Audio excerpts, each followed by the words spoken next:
우리가 포로로 잡혀온 지 25년째가 되는 해, 예루살렘 도성이 함락된 지 14년째가 되는 해의 첫째 달, 그 달 10일 바로 그날에 주님의 권능이 나를 사로잡아 나를 이스라엘 땅으로 데리고 가셨다.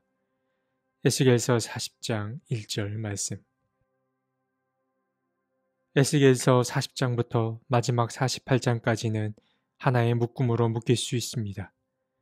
33장에서 39장까지는 하나님의 백성들이 미래에 받게 될 새로운 희망과 관련된 이야기가 담겨 있었다면 40장부터 마지막 장까지는 구체적으로 어떤 희망을 발견하게 됐는지가 수록되어 있습니다.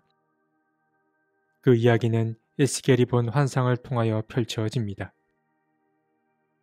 하나님께서는 유대 사람들이 하나님을 버리고 이방신을 섬기는 그 죄 때문에 성전을 떠나셨습니다. 그리고 그렇게 떠나가신 하나님이 다시 새로운 성전을 세우시고 그곳에 오시겠다 말씀하십니다. 이 이야기는 매일매일 깊은 절망에 빠져 사는 사람들에게 희망 그 이상의 이야기였을 것입니다.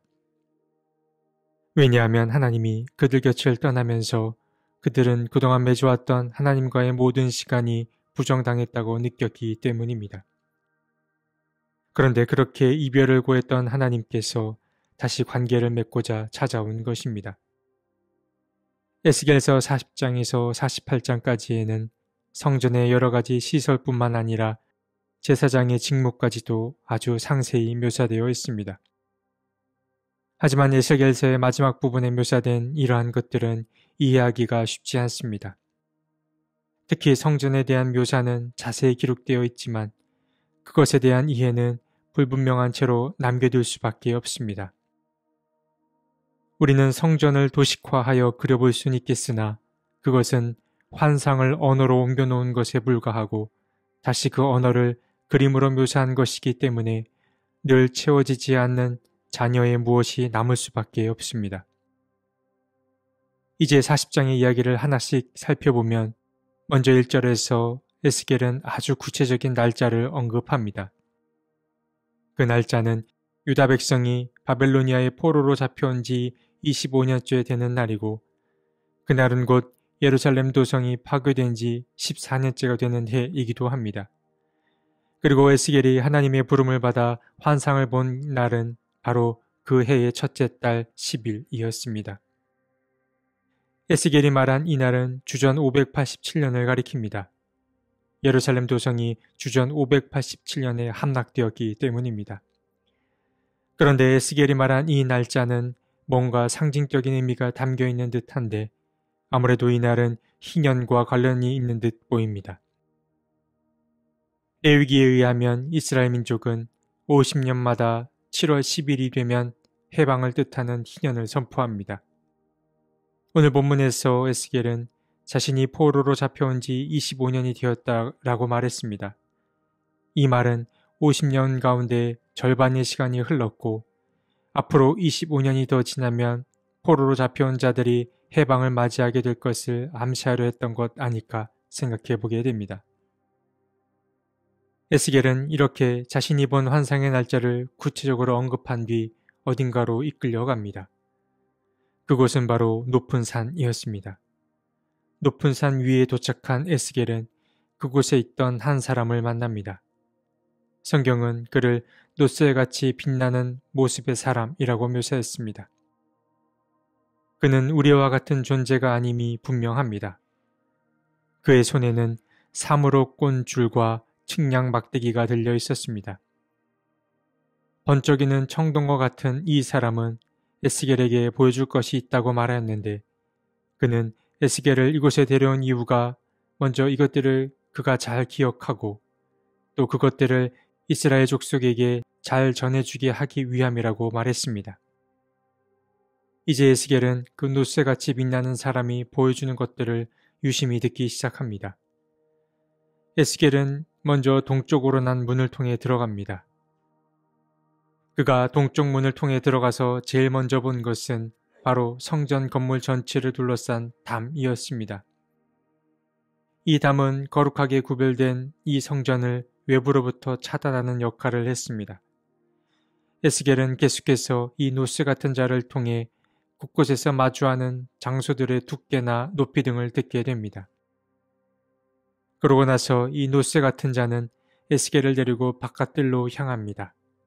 거기에는 담장을 따라 쭉 나열된 30개의 방이 있었는데 이 방들은 성전 방문자들을 위한 공간으로서 비교적 크게 만들어져 있었습니다. 이어서 에스겔은 북쪽으로 난 문과 남쪽으로 난 문으로 들어가는데 성전을 이루는 모든 문은 그 구조가 동일했습니다. 에스겔은 계속 노새 같은 자를 따라다닙니다. 그는 이제 안쪽들로 들어갑니다. 안쪽들에 있는 문들은 바깥에 있는 문들과 정확히 대칭을 이룹니다. 그렇기에 에스겔은 안뜰의 문들을 다니며 이 노새 같은 자에게 자세한 설명을 듣습니다. 그렇게 에스겔은 안뜰의 문들을 다니며 이 노새 같은 자에게 자세한 설명을 듣습니다. 그러다가 그는 드디어 가장 중심에 있는 성전과 마주합니다. 에스겔서 40장에는 이 성전 현관의 벽 기둥과 현관의 너비만 소개됩니다. 성전에 대한 자세한 설명은 다음 장인 41장에 더 자세히 언급됩니다. 서두에 말씀드린 대로 에스겔서의 마지막 단락에는 새로운 땅에서 새롭게 세워질 성전에 관한 이야기가 담겨 있습니다. 우리는 에스겔을 통해 새로운 이스라엘의 모습을 보게 됩니다. 에스겔에 의하면 이 새로운 이스라엘은 다른 민족과 확실히 구별되는 민족이고 그 구별은 성전을 통하여 드러납니다. 이스라엘 민족은 그야말로 성전이 중심이 되는 거룩한 공동체였습니다. 다른 민족들에게도 자기들만의 신을 모시는 그러한 성전이 있었습니다. 그것을 우리는 성전과 구분하기 위하여 신당이라고 부르기도 하였지만 사실 어찌 보면 성전과 신당은 역할에 있어서 큰 차이가 없었습니다. 그곳은 모두 자신의 신을 섬기는 공간이었기 때문입니다. 우리는 이스라엘을 성전 중심의 공동체라고 부릅니다. 그러나 그 성전 안에 하나님 아닌 것을 모시고 산다면 그 성전은 한순간에 신당이 될 수도 있습니다. 지금 내 신앙의 현주소를 돌아봐야 합니다. 지금 내 안이 나 자신으로 가득 차 있진 않은지 돌아봐야 합니다. 자기를 성찰하는 일은 쉽지 않습니다. 그렇기에 주님의 도움이 필요합니다. 때때로 하나님은 모든 것이 무너진 순간에 은총처럼 다가오십니다. 25년 동안 절망 가운데 살던 유대민족에게 하나님이 새로운 소식을 들고 찾아오셨습니다. 그 소식은 새로운 삶을 시작하자라는 그 요청이었습니다. 우리의 마음밭이 하나님을 온전히 모시는 거룩한 성전이 되었으면 좋겠습니다. 그리고 그러한 마음밭을 가지고 세상에 빛과 소금의 역할을 잘 감당할 수 있었으면 좋겠습니다. 하나님은 이스라엘을 끝까지 포기하지 않으셨습니다. 그 인내에 감사하지 않을 수 없습니다. 주님의 인내에 감사하며 내 안에 온전한 성전을 세울 수 있게 해 주십시오. 우리는 부족합니다.